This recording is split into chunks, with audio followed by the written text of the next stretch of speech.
बड़की अम्मा नगर पे बैठे बड़की जीजी पलंगे पे हो बड़की जीजी पलंगे पे। चाचा रानी सौरी में बैठे ननदी आई ससुरे से।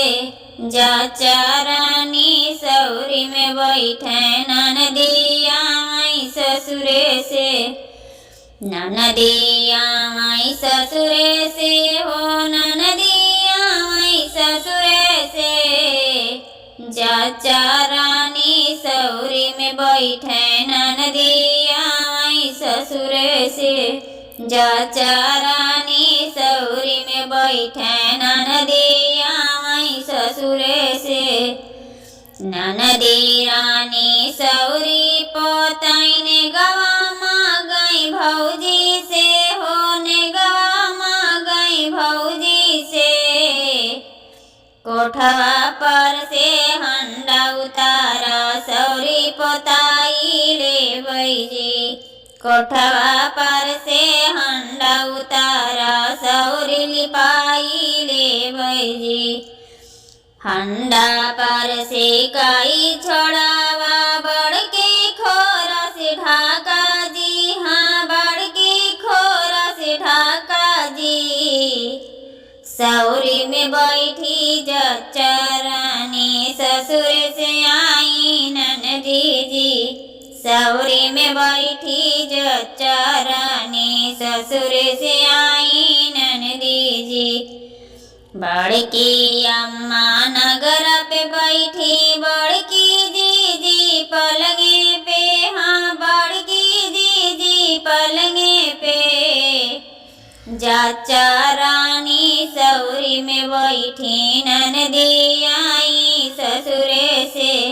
चाचा रानी सौरी में बैठी ननदी आई ससुरे से। दुआरा पर से बीरन बोलाई काऊ बहिन ले आई जी। हाँ काऊ बहिन ले आई जी।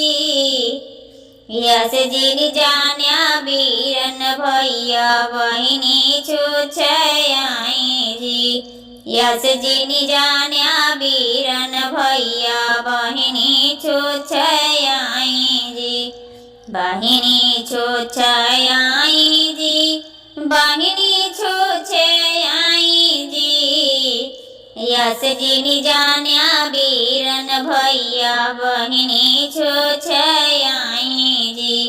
यस जी जान्या बीरन भैया बहिनी छूछ आई जी।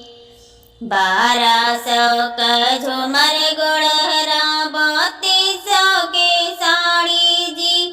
3200 के साड़ी जी। 1.25 लाख में चूल्हा चयन बाई है बहिन ले आई जी।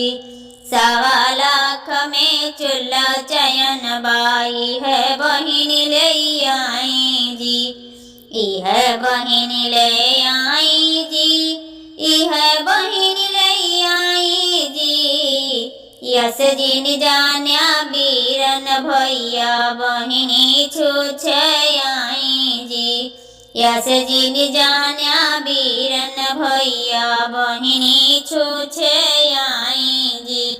दुआरे पर कै को ताले बाई बगिया के एक बंदर जी। हाँ बगिया के एक बंदर जी। भैंसिन में हम पड़िया ले बाई पिया चढ़न के घोड़वा जी। भैंसिन में हम पड़िया ले बाई पिया चढ़न के घोड़वा जी। पिया चढ़न के घोड़वा जी। पिया चढ़न के घोड़वा जी। भैंसिन में हम पड़िया ले बाई पिया चढ़न के घोड़वा जी। भैंसिन में हम पड़िया ले बाई पिया चढ़न के घोड़वा जी। अपने नाम के चकी कटवई बै तब हम ससुरे जाबै जी। तब हम ससुरे जाबै जी। यस जी जान्या भैया बहिनी छुछयाई जी। यस जी निजान्या वीरन भैया बहिनी छुछयाई जी। बड़की अम्मा नगर पे बैठे बड़की जी पलंगे पे, हो बड़की जी पलंगे पे। चाचा रानी सौरी में बैठे ननदिया में ससुर से। चाचा रानी सौरी में बैठे ननदिया ससुर से। नैहर से सरपंच बुलैबे ससुर से पटवारी जी, हाँ ससुर से पटवारी जी। अपने नाम के चक कटवैबै तब हम ससुरे जाबै जी। अपने नाम के चक कटवैबै तब हम ससुरे जाबै जी। तब हम ससुरे जाबै जी, तब हम ससुरे जाबै जी। अपने नाम के चक कटवैबै तब हम ससुरे जाबै जी। अपने नाम के चक कटवैबै तब हम ससुरे जाबै जी। यस जी निजान्या वीरन भैया बहिनी छुछै जइहे जी। यस जी निजान्या वीरन भैया बहिनी छुछै जइहे जी। बहिनी छुछै जइहे जी, बहिनी छुछै जइहे जी। यस जी निजान्या वीरन भैया बहिनी छुछै जइहे जी। यस जी निजान्या वीरन भैया बहिनी छुछै जइहे।